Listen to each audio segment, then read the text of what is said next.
성령이 충만한 가운데 하나님이 구원자 메시아를 주신 사실을 하나님께 감사하고 노래하는 본문입니다. 오늘 68절에 보니 찬송하리로다 주 이스라엘의 하나님이시여 그 백성을 돌보사 속량하시며 우리를 위하여 구원의 뿔을 그 종 다윗의 집에 일으키셨습니다. 그런 찬송의 내용을 이 스가랴가 성령의 감동으로 찬송하고 있습니다.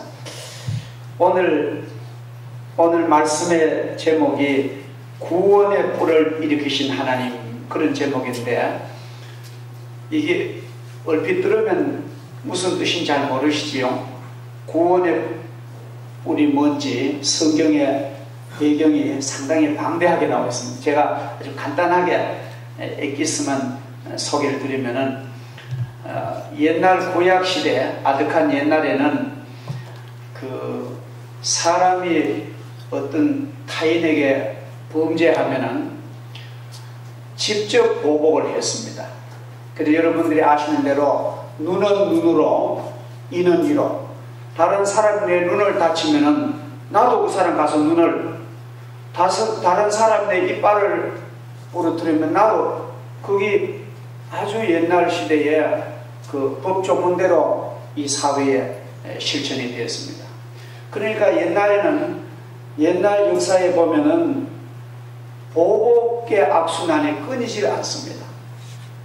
우리가 무슨 옛날 얘기를 들으면은 중국에는 뭐 원수가 따가 볼일 다 보자는 거죠. 아버지 원수를 아들이 갚고, 그리고 로미오와 줄리엣 같은 그 명작도 보면 내용이 두 원수의 집안 간에 대결하는데 원수의 아들, 딸이 사랑이 싹튼 그런 그 화해를 그립니다.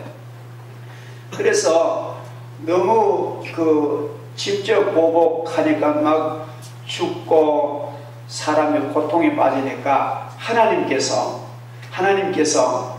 하나님의 성전을 지을 때 솔로몬에게 성소를 이 성전 내부를 짓고는 성전 저 마당 뜰에는 놋 제단이 있습니다. 놋으로 만든 제단이 있는데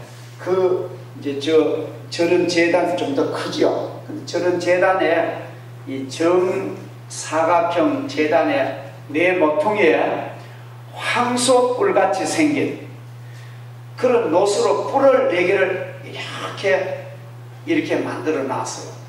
그래서 그냥 계획적으로 남에게 죄짓고 잘못하면 안 되고 가령 정치범이라든지 어떤 자기의 그 정치적으로 일하려다가 정적들에게 죽을 입장이 됐다든지, 또 양심범이라든지, 그 다음에 부지중의 죄를 범한, 고의성이 아니고 부지중의 죄를 범해가지고 그래도 피해자가 막 보복을 죽이려 따라오면은 그런 죽음에 두려운 사람들이 성전에 쫓아가서 그 밖에 제단에 뿔을 잡고 있으면 그 성전에 대제사장이 나와가지고 뿔을 잡고 있는 그 불쌍한 사람을 성전 안에 데려 들어갑니다. 그러면 어떤 분도 그 성전 안에는 못 들어가는 거예요. 그래서 제사장이 그 사람의 얘기를 다 듣고 제사장이 판단하는 거예요. 당신은 참으로 죄 없는 그런 양심수다. 또 당신은 요새 말하면은 그 망명을 받아주는 것처럼 당신은 의로운 사람인데 그 환경 때문에 당신 이렇게 위기 왔다. 그리고 부지중에 당한 그런 범죄라 같은 그 제사장이 죽을 때까지 그 사람을 보복을 하면은 그 가해자에게 큰 처벌하는 그런 하나님의 사면의 제도, 용서의 뿔, 구원의 뿔이 구약시대에 있습니다. 대표적으로 우리 한번 보겠습니다. 대표적으로 여러분 성경 많이 보셨습니다만 한번 보시면 이런 것이 바로 구원의 뿔이고 용서의 뿔이고 회복의 뿔이구나. 열왕기상 1장 50절을 다 찾으세요. 왕상 1장 50절.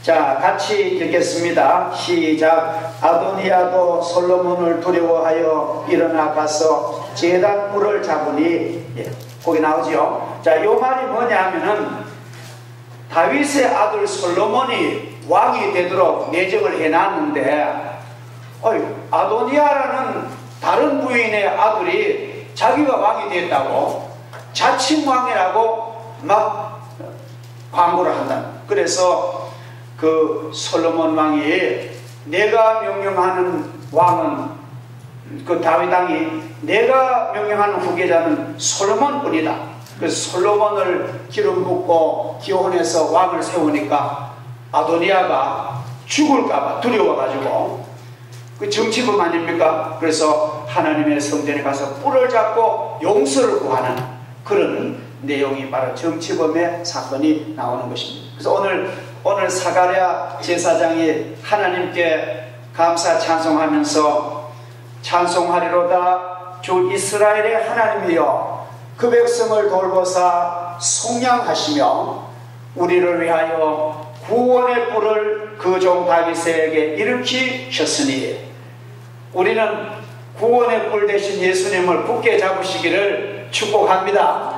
우리가 어떤 위경이 있든지 어떤 공격을 받든지 악한 마귀와 죄가 우리를 공격할지라도 우리가 구원의 뿔 되시는 예수 그리스도를 잡은 자에게는 어떤 것도 우리를 침해하지 못할 줄 믿습니다. 사가랴는 늦은 나이에 얻은 소중한 아들 세례요한입니다. 그 귀한 아들을 곁에 두고 애지중지 키우고 싶은 것이 부모의 공통된 마음일 것입니다. 그러나 사가랴와 엘리사벳은 하나님의 뜻을 따라 가족과 가정을 위해서 그 아들을 키우는 것이 아니라 사가랴는 하나님의 뜻을 따라 그 아들을 키우는 것이며 그를 구원자로 오실 메시아 예수 그리스도를 위하여 그 아들의 일생을 서약하고 가는 길을 결정하는 아주 독특하고 훌륭한 그런 믿음의 부부입니다. 참 우리가 이러기 쉽지 않잖아요. 그렇죠? 아들을 하나 주셨는데, 늦게 아들 하나 주셨는데 자기 부모를 위해서 가정을 위해서 잘 키워가지고 아들을 통해서 자기가 호강하고 싶은 것이 부모의 심정인데, 이 사가랴와 엘리사벳은 자기 육신은 돌보지 않고 이 아들을 잘 키워서 하나님의 일을 하도록 예수님의 그 예비자가 되도록 그렇게 아이가 결정하고 그렇게 하는 그 훌륭한 독특한 모습이 오늘 이 사가랴의 삶의 내용입니다. 아들 세례요한을 지극히 높은 이의 선지자라고 하는데 그의 아들 세례요한은 그 호칭대로 메시아의 길을 준비하는 마지막 하나님의 선지자로 일생을 삽니다. 내중에는 순교당하는 그런 일생을 마칩니다. 주 앞에 앞서가서 그 길을 준비하는 자로 그 백성이 구원의 복을 받도록 인도하며 제사함 받는 세례를 베풀고 구원을 받으며 이 구원의 은총은 하나님의 선물임을 세례요한이 선포하는 아주 놀라운 하나님의 종이었고 의로운 사람입니다. 그래서 예수님이 세례요한을 가리켜서 여인이 낳은 자 중에 최고로 위대한 사람이 세례요한이라 그렇게 예수님이 요한을 칭찬하십니다. 사가랴는 예수 그리스도를 가리켜서 돋는 해라고 찬양하고 감사합니다. 우리가 78절에 보면은 예수님을 가리켜서 돋는 해와 같이 우리에게 비치고 평강 길을 주신다. 이 인류 역사를 보면은 그 독재자를 가리켜서 당신은 우리의 태양이라고, 과거에 나폴레옹에게 막 태양이라고 그렇게 불렀습니다. 우리가 잘 아는 이북의 김일성, 김정일, 김정은 3대 그런 독재 체제 그 사람들을 향해서 이북의 인민들은 우리의 태양이라고 막 부릅니다. 진짜 태양입니까? 태양 아닙니다. 이건 너무 인간에게 잘못된 우상화하는 그런 잘못된 용어입니다. 우리는 이 역사 속에 있었던 참된 빛이요 생명이요 태양 되시는 분은 의의 태양이신 예수 그리스도밖에 뿐입니다. 예수님을 가리켜서 오늘 돋는 해라고 찬양합니다. 예수님 앞에 나오면은 돋는 아침 해와 같이 예수님을 통해서 내 마음에 있는 모든 흑암은 다 깨끗하게 사라집니다. 내 마음에 걱정에 죄악의 구름들이 있었지만도 예수님의 빛이 내 마음에 비칠 때에 내 모든 죄의 먹구름은 깨끗하게 사라지는 것을 우리는 경험했습니다. 근심과 걱정, 심령의 상처를 예수님의 빛이 내 마음에 비칠 때에 깨끗하게 고침받는 우리 경험을 우리가 다 하고 있었습니다. 진실로 예수님은 인생의 우리의 영혼의 태양이고 주님은 우리의 발을 참된 평강의 길로 인도하시는 구세주입니다. 인류 역사상 가장 훌륭한 예술가가 전 역사를 통해서 여론조사하니까 레오나르도 다빈치가 최고의 예술인이라고 뽑혔습니다. 레오나르도 다빈치는 그의 어린 시절 매우 불우한 아이였습니다. 사생아로 태어난 다빈치는 동네 친구들에게 따돌림 당하고 멸시받고 소외되고 그늘진 어린 시절을 그는 살았습니다. 그런 탓에 매사에 소극적이고 두려움이 그 얼굴에 가시지 않고 언제나 불안하고 초조했던 그 다빈치의 그림을 우리가 지금도 보고 있잖아요. 그런데 이 레오나르도 다빈치에게는 하나님이 주신 고귀한 은인이 한 분 있었습니다. 그 고귀한 은인은 그의 할머니였습니다. 부모도 없는 그 어린 다빈치를 이 할머니가 키우는 거예요. 그 할머니는 하나님을 경외하는 신앙의 조모님이었습니다. 아마 우리들처럼 이렇게 하나님께 예배드리고 기도하는 그런 할머니인데 어린 손자 다빈치에게 늘 이렇게 말했대요. 너는 앞으로 잘할 수 있을 거야. 나는 너를 믿어. 너는 앞날에 훌륭한 하나님께 복을 받는 사람이 반드시 될 거야. 이런 격려를 매일같이 하루도 빠지지 않고 긍정적으로 오늘 사가랴가 막 예수님을 자기 아들을 의로운 자로 성결하고 두려움 없이 의롭게 살고 종신도록 믿음으로 살고 돋는 해와 같고 영광의 언어를 바닷물처럼 쏟아내는 것처럼 이 할머니는 이 다빈치에게 그런 긍정적이고 그런 믿음의 말을 늘 씨앗을 그 마음에 심어줬습니다. 이 할머니가 비록 오래 살지 못하시고 일찍 세상을 떠나셨지만 숨을 거두는 그날까지 이 말을 하루도 빠짐없이 다빈치에게 격려로서 이렇게 양육을 했습니다. 이 말은 다빈치에게 생명의 씨앗이 되어서 그 마음속에 자리 잡고 움텄습니다. 다빈치의 중심에 잘 심겨졌고 세월이 흐르면서 탁월한 열매를 맺게 됩니다. 다빈치는 평생 11만 쪽에 이르는 방대한 예술 직업 노트를 그는 썼어요. 우리도 지금 그렇잖아요. 우리도 무슨 스마트폰이나 휴대폰을 가지고 사용하지만도 우리가 그거는 역시 어떤 공파 방송 매치이기 때문에 어떤 인간에게는 자기가 메모하는 것이 굉장히 중요합니다. 핸드폰 가지고 자기 있었던 일을 메모한다는 건 굉장히 자기 발전에 중요한 것입니다. 이 다빈치는 아주 그 위대한 천재 예술가지만도 끊임없는 부단히 노력합니다.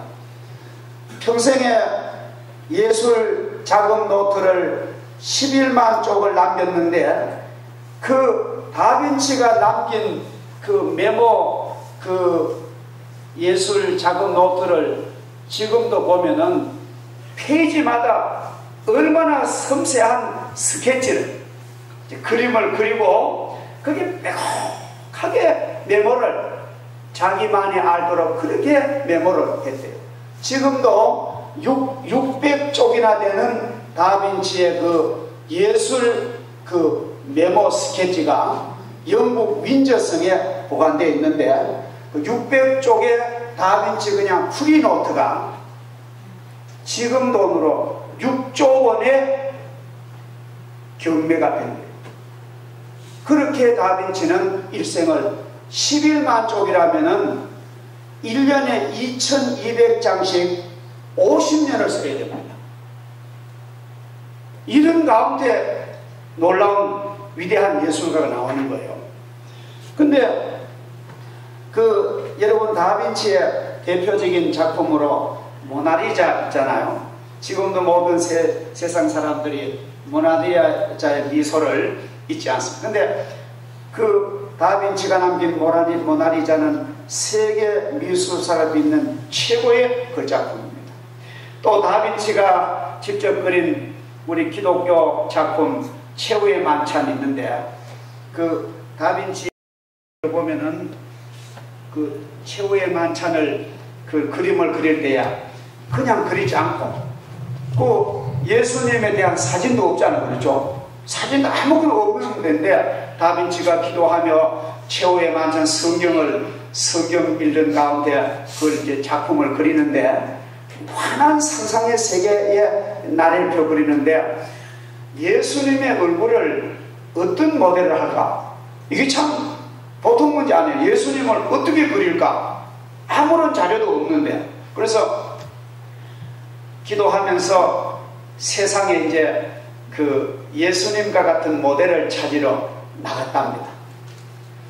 도시로 시장으로 시골로 사람 사는 곳으로 전부 다니는데 어떤 곳에 하면 노동판에 땀 흘려 등짐을 지는 노동판에 가서 레오나르도 다빈치가 예수님 얼굴 모델 될 만한 사람이 있을까 눈여겨보는데 그 중노동하는 그 노동자 가운데 친구가 발을 다쳐가지고 등짐을 못 지는 친구 위해서 2배로 져주는 그 친구가 있더래요. 땀을 흘리면서 그 발이 병든 친구를 도와주는 그런 노동자 얼굴을 보니까 딱 스치기를 예수님 얼굴이다. 그래 막 영상이 또 그래서 예수님 얼굴을 막 스케치를 해가지고 예수님 막 파마한 거 하고 막 구릿날에 수염하고 예수님이 이제 그게 완성을 한 거예요. 예수님 얼굴은 그렸는데 다른 이제 베드로나 뭐 요한 이런 그림을 이제 비슷하게 그렸는데 가룟유다의 그림을 그 가룟유다 얼굴을 어떻게 그리면 될지 이게 이제 큰 고민입니다. 가룟유다는 돈 때문에 예수님을 팔아먹고 은사를 배신하고 그런 가룟유다를 그 얼굴에 그려야 되는데 어떻게 그렇게 하다가 또 이제 다빈치가 또 여행을 떠났대요.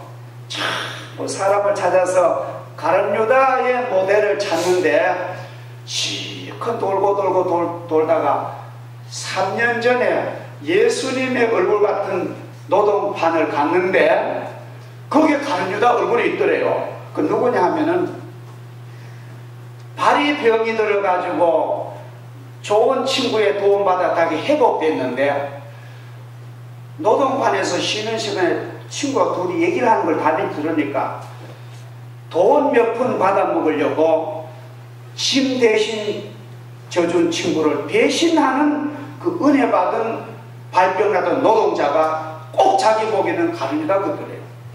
여러분 은혜를 배은망덕 하는 사람이 가룟유다입니다.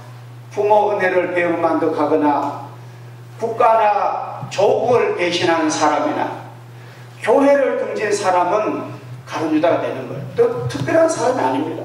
그래서 그 자리에서 그 내가 발 아파서 짐 못 질 때 땀 흘리며 져주던 그 친구를 돈 몇 푼에 매도하고 배신하는 그 말을 하는 그 친구 얼굴을 스치죠. 그래서 지금 최후의 만찬의 그 얼굴이 그 사람들이랍니다. 그래서 이렇게 가르치다는 우리에게 감동적인 그림을 남겼습니다. 레오나르도 다빈치는 그가 스케치한 비행기의 모형도가 내중에 라이트 형제가 그 스케치에서 힌트를 얻어가지고 비행기를 제작합니다. 레오나르도 다빈치가 의학이나 해부학이나 천문학에도 탁월한 업적을 남기고 막 영상에 스케치를 막 그린 거예요. 그리고 우리 아이들이 뭐 막 만화 그리고 뭐 할 때요, 부모는 그걸 잘하도록 격려하는 것이 필요합니다. 그의 과감한 실험 정신으로 자전거, 잠수함도 내중에 인류가 발명하게 되는 것입니다. 자, 오늘 제가 왜 이런 말씀을 드리냐 하면은, 오늘 스가랴가 그가 하나님 앞에 기도하고 찬송하는 내용을 가만히 읽어보면은 굉장히 긍정적이고 감사가 넘치고 막 그 세례요한 아들에게 막 격려하고 다시 오실 구세주 예수님을 해서 얼마나 좋은 일꾼이 된다는 그러한 희망적인 격려를 쏟아내는 것을 봅니다.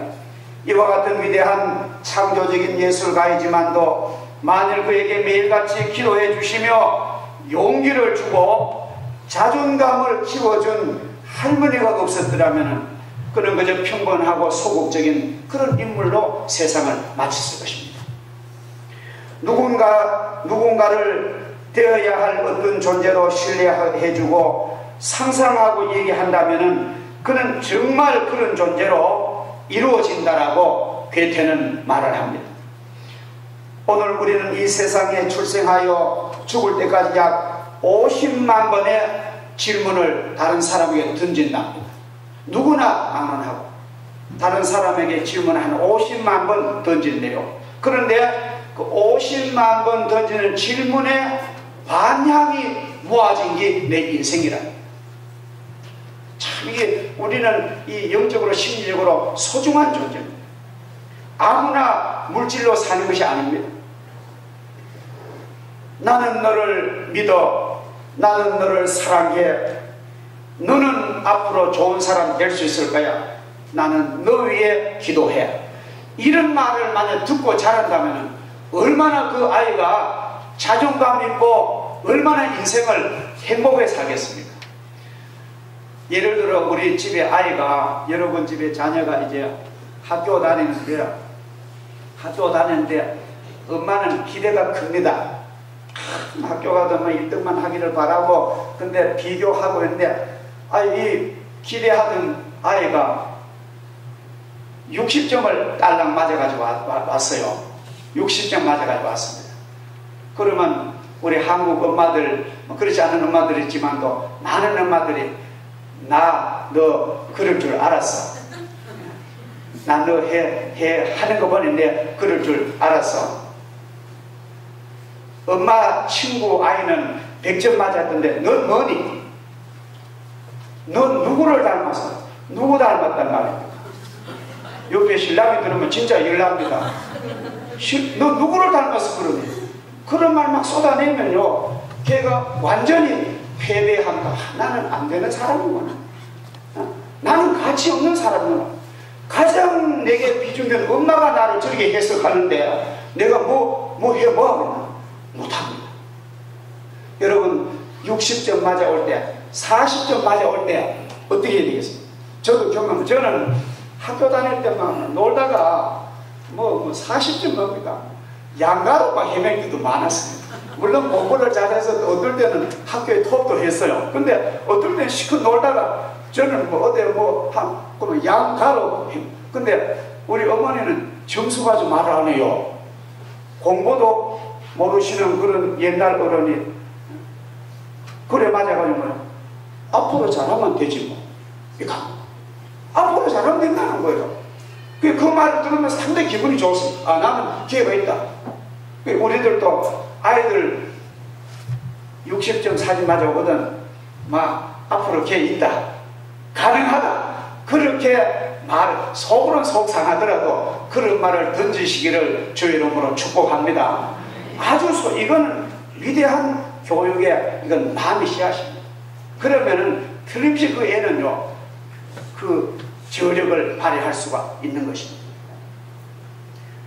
부정적인 말, 참으로 우리는 어쨌든 우리는 금하고 성령에 충만한 우리의 입술이 되어서 하나님께 감사하는 그런 언어를 써야 될 줄 믿습니다. 오늘 사가랴의 이 엘리사벳의 긍정적인 기도와 찬양을 보면서 그 아이에게 이런 말을 합니다. 종신토록 너는 성결해라. 너는 의로워라. 너는 두려움 없이 지내라. 그리고 하나님과 사람을 섬겨라. 이런 용어를 지금 현대 교육 용어도 이런 용어를 못 씁니다. 너는 일생토록 성결하고 너는 의롭고 너는 두려움이 없이 하나님을 섬길 거야. 막 예언을 막 하는 거예요. 근데 세례요한이 진짜 그렇게 된 거예요. 할렐루야. 사람은 말하는 대로 될 줄 믿습니다. 제가 지난 주일날도 말씀드린 내 몸은요, 내 몸은 이게 신기한 게 내가 말하는 대로 내 몸이 따라준대요. 나는 잘 될 거야. 나는 이 사업에 성공할 거야 하면 진짜 성공한다는 건데 나는 안 돼. 난 전에 뭐 해도 안 된다. 이 몸에 안 되는 방향으로 이루어져진 거예요.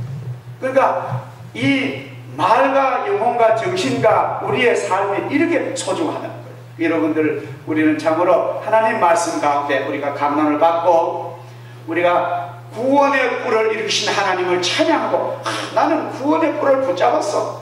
이 능력의 뿔을 붙잡은데 누가 나를 해치냐. 그런 믿음으로 무장하시기를 주여 축복합니다.